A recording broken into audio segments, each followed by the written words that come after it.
Hey everybody, how y'all doing? Old Big Jim coming at y'all from the bog, located here in South Mississippi. Got another one of them 50% chance rain days. That means they don't have a clue if it's going to rain or not. Kind of watching the tropics. They got a couple of storms developing. Now, ain't nothing, no threats or anything at this time, but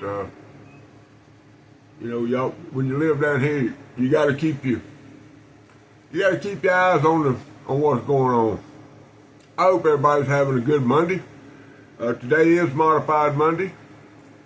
If you looked at the title of the video, you'll see that it says Modified Monday and News.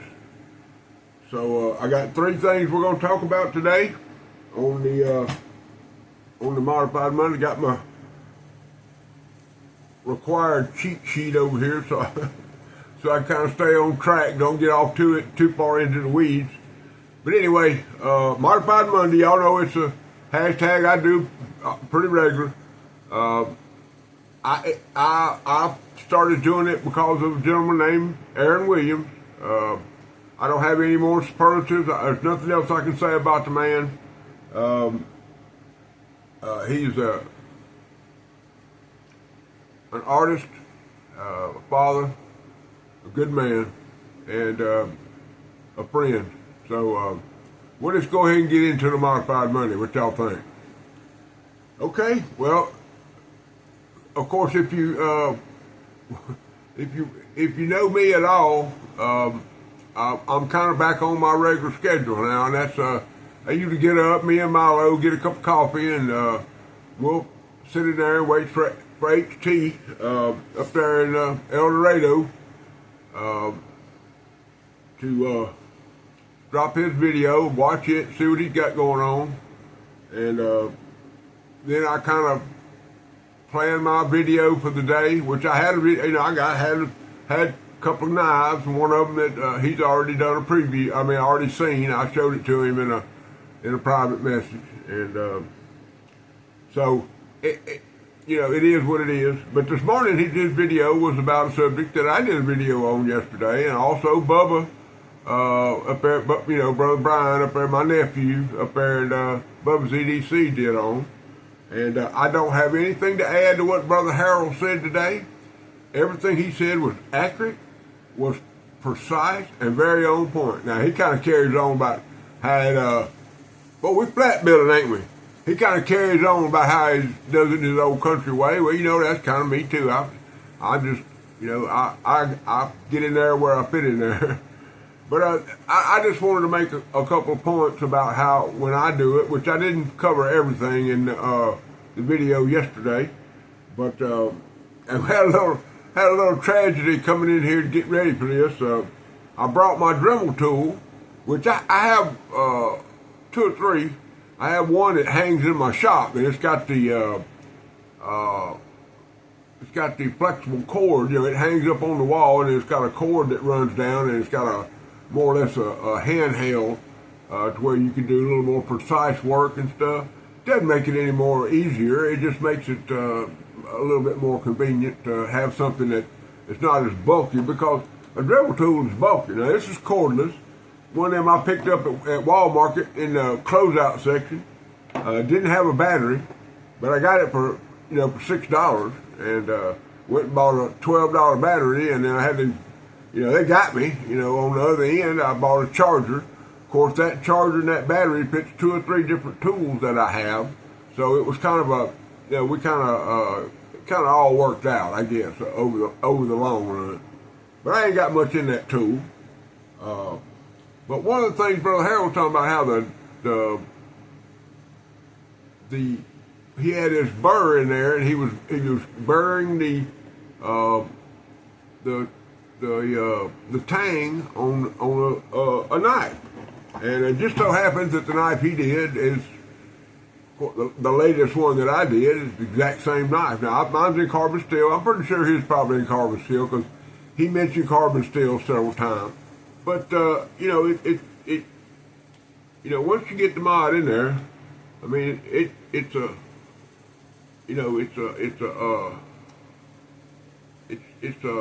it gives the knife a whole different personality. And like I say, I do it a little different. I'm not saying my way's right. Matter of fact, my way's probably wrong. I don't know, but it works. You get the knife open and then you put it right back into the half stop. It's good. It's vertical. But anyway, a couple of points I want to make, and this is not for Brother Harold. Like I say, everything he said and did in his video is completely accurate, and he's an outstanding knife tuber because he attempts this kind of stuff. Now, to be honest with you, this is just me. The first time I would have done it, Brother Harold, that Imperial big sighty I sent you? I probably would have tried it on that one first. Just to kind of get your feet wet, try to see where you get in. And you may have had, you just didn't want to share that. That's fine. Back then, I just put a spear point on the blade and sent it to you because I wanted you to have it. So, but that would have been a good one to practice on, let's say, or to experiment with. Because if you ruined it, you ruined a $15 to $20 knife. Whereas these carbon steel sighties, they're $40+ depending on where you buy it and how much you get for it. But anyway, when I was coming up here to do the video, I had my Dremel tool riding on my buggy. My buggy's right. It's always right here. I have to have it 24/7. I mean, I don't have any balance, so. But that ain't no big deal. If you're a go-getter, when you get ready to go, you get it and go. So that's what I do. But anyway, all that irrelevant. But when I was coming up here, I dropped the tool, rolled off my cart, and I broke my little thing right there. Y'all see my little wheel on there, how I broke it in? Now, it'd be out of balance if I turned it on, so I'm not going to turn it on. But the reason I brought it up here, and the reason that I brought this tool up here is I want to show y'all now. You'll see how right below, see how this is kind of, it's bigger. It's more, okay, and that's because it has a screw in the top of it. And what I do is I buy cutoff wheels, the Dremel cutoff wheels. They last longer. There may not be any more stronger or whatever, but I buy those. You buy a little tube of them, and there's usually 15 or 20 or 30 in a little tube. And but you can I buy them in 3 different widths. Okay, so you'll have it's like a 1.15 millimeter, and then they'll have a 2 something millimeter, and then they'll have a 3 millimeter, or a 3 and 3 something millimeter. Anyway, I take, and you have to do this when they're new. Now these are worn pretty good. You can see that's not a very big diameter right there, and you can see where it's been used. But if you drop it like I did, break it, then you're not out the whole bank, But I'll take those and I could take 3. Say I'm finna cut the width of that right there. Well, that's probably 3/16. It's not a quarter. I'd say 3/16. Well, by taking those 3 different thicknesses, I can put 2 together and stick them in there and see how close they are. And then I can take a thick one or a thin one and put them together and stick them in it. By using different combinations of the various thickness of the cutoff wheels, I can get pretty darn close to the thickness of what I need. Brother Harold talked about how when he did his tool, it left a scallop in the tang. Well, this gets you pretty close.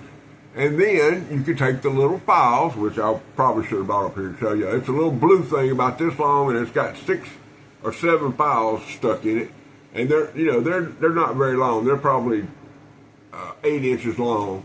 And take those little files, and you can go in there. And that's why I told y'all to get the triangular file, and you can take off that little scallop like he came up with. So the set of files is helpful in doing that. Also, he was talking about how it jumped on him. Okay, well, one of the best features about a Dremel tool is this little wheel right here. Okay, I got it set on 3. I hardly ever run my Dremel tool because I have trouble holding on to it, but I hardly ever run it wide open. Because if you run it wide open and then touch it to something, there's a pretty good chance it's going to jump. You know, it's going to give you that little jump. And he talked about some, you know, he had some kind of knife, has some of that Gucci steel, which there ain't nothing wrong with Gucci steel. You know, you got your crew wear and your Magna Cut something or another and your 3MC 29s. I don't know what all that stuff is. I'm a carbon steel guy. I wouldn't have bought this knife if it had been stainless. You know, I got one stainless steel, and that's just because it's the black one with the etching on it. And that's probably going to be not a safe queen, but it'll probably be, you know, little books that I put my knives in. It'll probably stay in there. I may tote it, but it's not going to be, you know, I'd rather tote the carbon steel. And that's just because I'm not an old school guy, and that's what I like. Okay, let's see what else we got over here. Stack the blades, the speed on the Dremel tool, the half stop, and then the Imperial. I mentioned all that. And then the last thing here, and I'm telling you what, you know, sometimes I see something on there, man, I talk to myself, I say, man, I am so jealous of that. But HT, you had a lanyard hole on your big siding. How you do that, man? See, that's something else. I wish I had a drill press. Cause I'd put me right there above, right above that pin right there. I'd go right in there and put me a little 5/16 hole in there. Maybe put me a piece of little copper tubing through there, and you know, glue it in there, and then get me a rat file and go through there and clean the edges of that son gun up. I have me a lanyard on my side, my big siding in a minute. Little siding, I don't think you need one. I don't think you need one. Boy, I'm jealous of that red siding with that with that lanyard on it, Brother Harold. I'm just telling you right now. I'll figure it out. I mean, I got a guy I can take it to, but he works in an industrial complex, and I have to drive out in the middle of the industrial complex, and me and him meet up in the parking lot and tell him what I want, and then, you know, I wait maybe a couple of days for, you know, he's the one who did that lanyard hole that put in that little not a mower maker. Anyway, it's a little back pocket folding hunter that Brother Aaron sent me. You know, it had a pocket clip on it. I immediately took the pocket clip off and put a lanyard hole back there, and it changed the whole knife. Man, it makes it a perfect little knife. That's got that 1094 carbon steel in it. Boy, that's a great knife. Sharp. Anyway, all that and a piece of bread is a half a sandwich. Anyway, let's move on to the second subject. And this is all this is gonna come up in the news at the end of this video. When I get through showing these two knives, I'll get into it a little bit more. But y'all know yesterday I did a video, and I showed a picture of my crazy brother and his cat. You know, and I said I'm gonna put it right up there in the corner. That took me 2.5 hours. 2.5 hours to get that little clip to pop up in that corner of that video. It was a 30-minute video, and it took me 4 hours, and then somehow AI downloaded it before I ever wanted it downloaded.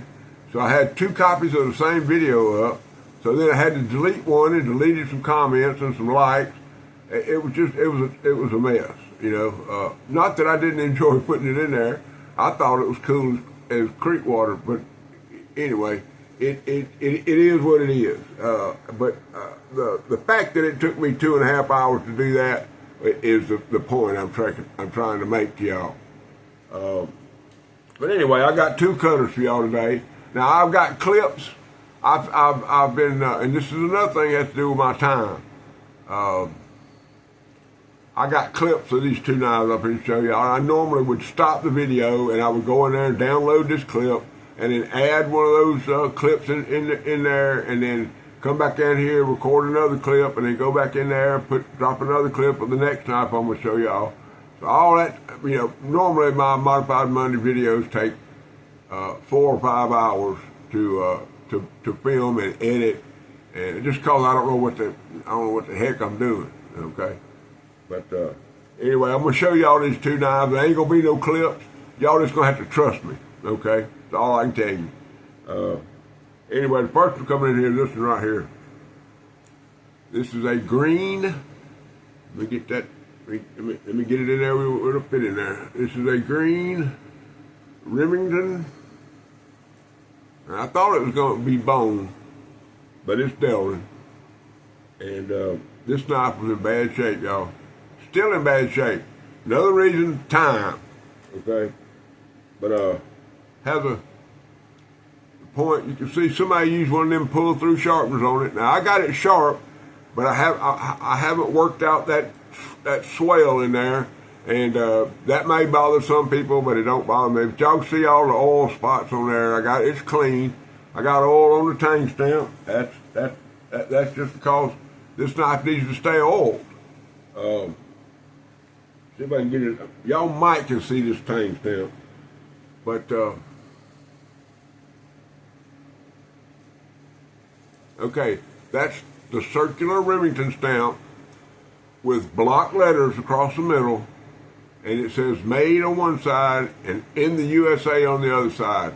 If you'll check your tang stamps, this knife was made between 1930 and 1934. It is a 9505 Remington Barlow.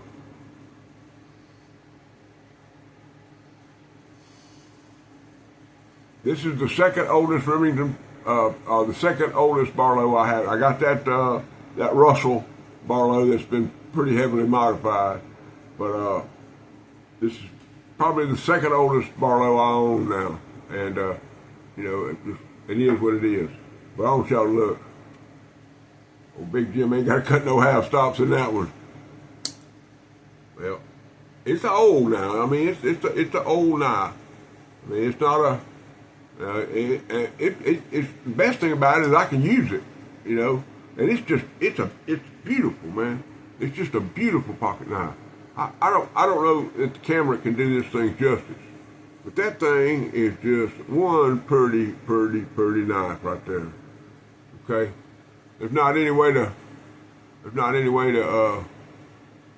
tell y'all. We get that number in there, 9505.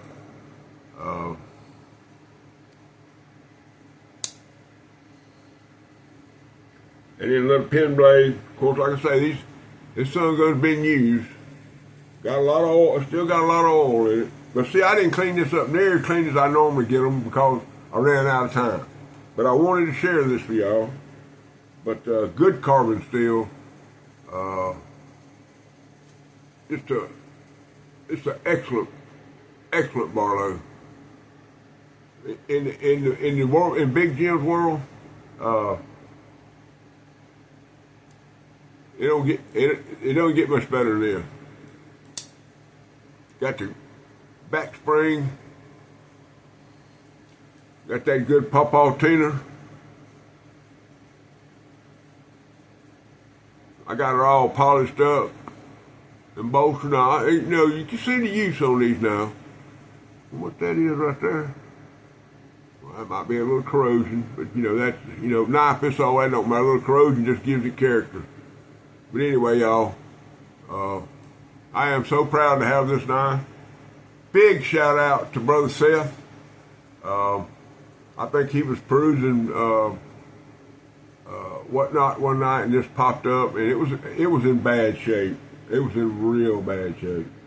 I don't know what he got in it. I know me and him worked a trade. I got that knife from him. And so big shout out to Brother Seth. That's Seth Bond down there. Y'all ever heard of that place down there in Wiggins? Old Seth Bond, his daddy owns Deep South Cutlery. Seth is he's the voice, the face of most of what goes on down there. So it's a great deal. It's a good deal. All right, now this second knife is a doll baby, just a sweetie heart doll baby. It's man, when this popped up or whatnot, I couldn't swipe right enough. Now, I have deleted Whatnot from my phone. I'm not gonna be on Whatnot anymore. Another thing has to do with my time. I sit there and lay in the bed. Don't ever buy nothing. Just sit there and lay in the bed and watch the knives come through. Knife, knife, knife. This knife here, this knife there. I watched the guy pay $1,500 for a Chris Reeves knife the other day on there. Just unbelievable, unbelievable. You know, but me, I'm looking for them for what I like. This one right here. I mean, I got this knife for $16. Yeah, okay. Okay, I'm not gonna hold y'all up anymore. It's Trapper.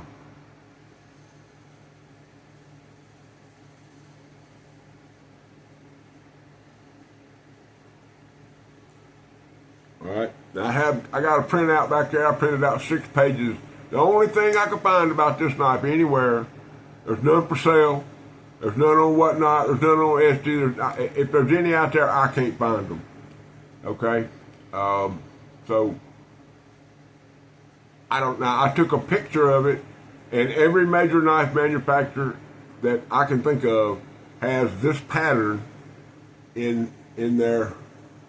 I'm talking about the acrylic pattern has some type of pattern like this. So when I did a Google Lens on it, I got all of them. But this knife was made by a Viking. Okay.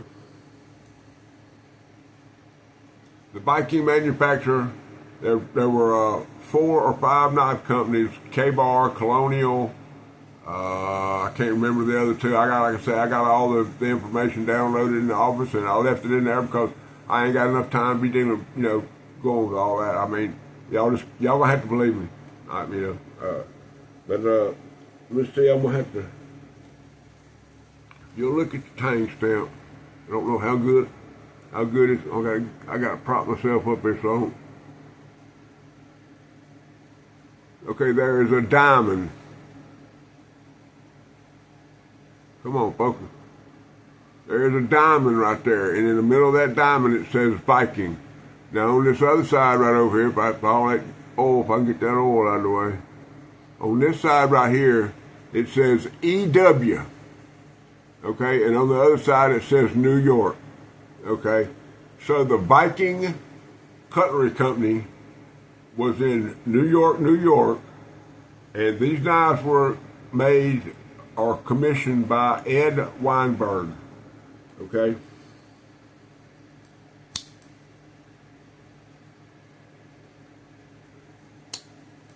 And all these knives were made in the early 30s. The latest information I can find was 1934. So at the youngest it could be would be from 1934. But y'all look at that pattern. It's a very unusual knife because the main blade has a half stop, but the second blade, or the pin blade, and see this is the jumbo model. Y'all probably can see that. It says jumbo on the tang. Most of the other trappers are just plain. Of the few that I could find, okay, there weren't a whole lot of these made in this particular pattern. Now the little pin blade, and it, like I say, it doesn't have a half stop, but it is the most used blade on the knife. I mean, it's not gone, but you talking about some good carbon steel. Lord have mercy. Anyway, this one, I'm gonna do it this way so y'all can see. It ain't got no stop. I mean, it ain't got no snap, but it'll close. So, but anyway, just a beautiful trapper. I know my boy Thomas, that pocket knife guy.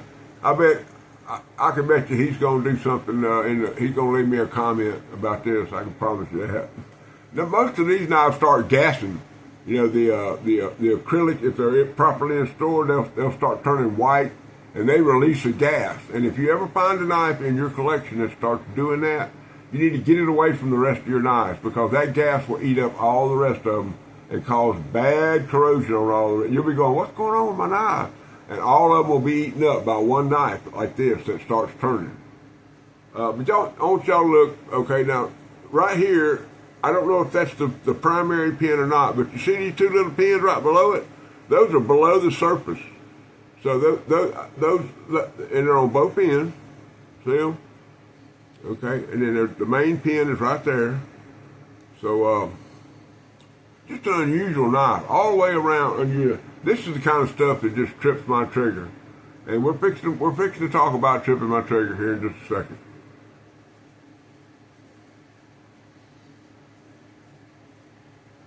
Just an unbelievable knife, guys. I'm telling you what, I will enjoy. I'm gonna put this in I got a J.O. Adventure slip, and that when this knife comes out of the collection, that's where it's gonna go. It's gonna go in that J.O. slip because it's a trapper, and this is a jumbo. I don't know if I got a. I don't got no. I don't have a regular trapper. Maybe I do. Maybe I do. You look at this. Let me close this up. You'll look and see, this is a regular trapper, and this is a jumbo trapper. And the jumbo trapper is definitely bigger than, this is a Frosty. This is it's definitely bigger. It's longer by a full 1/4 of an inch. So, pretty nice looking old trapper there'd be a Frosty. One of them Steel Warriors. One of the 270 different brands that Frost Cutlery owns. Anyway, going off on a tangent. Unbelievable, that knife from the 30s. I have two knives on the same day from the 30s. Yeah, that's in Big Jim's world.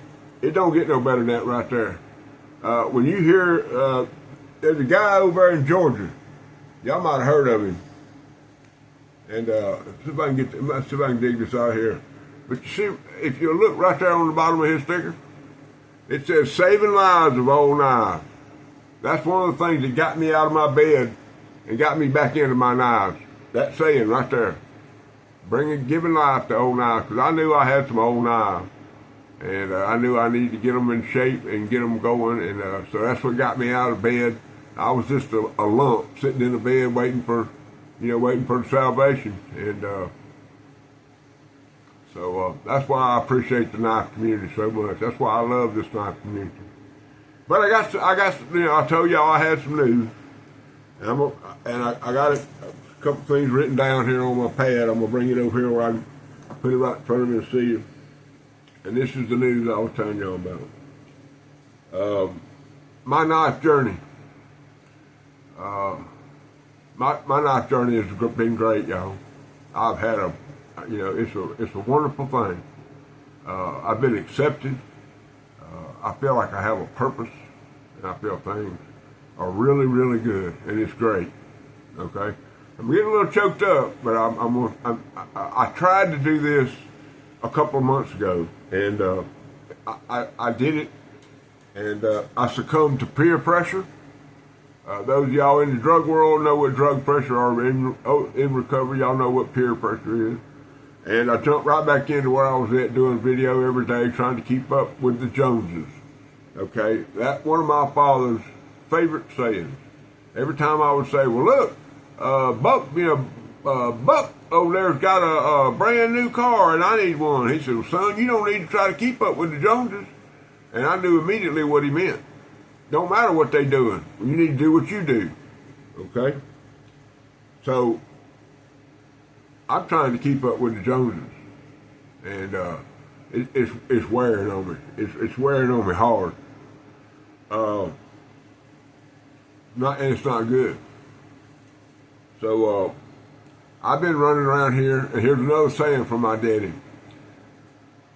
Like a chicken with his head cut off. Alright? Now, there used to be a family that lived on the outside of town here. They were the husbands, and my daddy, Mr. Husband, they're a black family, and Mr. Husband raised chickens, and he worked for my daddy. So every now and then, my mama would tell Daddy, said, "Daddy, would you get me a chicken so we can have? I'm gonna cook it for for Sunday dinner. Tell us on Saturday. Me and Daddy would load up in his old company car, and we'd drive out there to Mr. Husband's house. And they would, I'd go, me and his boys would, we'd go out in the yard and just cut up and carry on all that. But Mr. Husband would holler at one of his oldest boys and say, he'd say, I don't remember his name. He'd say, Clarence, go pick Mr. Brown out one of them big plump ones and get it ready for him to take home. And on several occasions, I watched this boy go down there to the chicken yard and mess around there, use the coat hanger, grab the coat, grab the chicken by the leg, drag it up to him, and he'd grab it by the head, and he'd spin it around until his neck broke and popped off. And sure enough, for 4 or 5 minutes, that chicken would run around, or not, 2 or 3, for a minute, that chicken would run around the chicken yard like a chicken with its head cut off. So that's where that saying comes from. It's just one of those things that is in my mind. Of course, I'd go on back playing, doing what I was doing. Next thing you know, Clarence would walk back up there with a fully clean chicken ready to go and give it to Daddy. And of course, Daddy and Mr. Husband made their deal, and we went on back home. That was the end of that story. Well, I'm running around here like a chicken with his head cut off. Trying to buy knives, trying to get knives, trying to do this, trying to do that, trying to keep up with the Joneses. And it's got to stop. I can't do it no more. I ignore the things I have to do around the house. I run a small business here out of my eBay store. I ignore that. My cats are taken care of. I'm taken care of. But I have a health issue. It's my back. I have to take care of that and make sure that I get healthy, because the last vacation I'm ever going to get to take will probably be to Ellaville. So guys, I'm pulling it back. Not going to be a whole lot coming out. Now, I ain't going away. I can promise you that. But I didn't do no pocket dump this morning. Normally I get up and run in there and get in my knives and start finding out what I'm going to put in my pocket dump. What am I going to tote today? What am I going to do this? Bubba had his little ramble that he did this morning and talking about a mini trapper. Well, I went in there and dug a mini trapper out, getting ready to do my video. And about halfway through the middle of that, my back was hurting so bad, so I said, darn. So I went and grabbed my coffee cup, went to the kitchen, and I almost had to crawl back to get back to the bedroom where I could sit down and not be in pain. So I'm pulling it back, guys. I'm not going away. I'll be in every video. I'll be commenting. I'm not going to get out of any of the chat groups I'm in. And I'm not going to stop making content. Modified Monday is probably where you're going to see me. I ordered some pen material. I got a large case folding hunter that I'm going to completely disassemble. But I don't have the time to do that because I'm always trying to figure out what the heck I'm going to do on my next video. It's absorbed my life. I'm tired of keeping up with the Joneses. I'm tired of running around here with a chicken with my head, like a chicken with my head cut off. So what I'm going to do is I'm going to sign off today. And but I'll be back. Okay, I can promise you that. Y'all not going to get rid of me. I ain't going to go away. That'll never happen. Okay? As long as I'm breathing, I'm going to do something. Now, I don't know what it'll be. I may do a Modified Monday on Friday. Okay? I may do a Modified Monday on Sunday morning. But I'm going to do something. I'm always going to be messing with my knives because that's what I like to do. And it gives me something to do. It keeps me out of that bed. So each one of y'all need to know. And when I get to 1,000, I'll take my personal knives and give them away. Okay? I'll load up a couple of boxes with something and send them to y'all. I'm going to do the 1,000 giveaway because I said I would. So y'all need to know that Jesus Christ is Lord in my life. Rule number 9.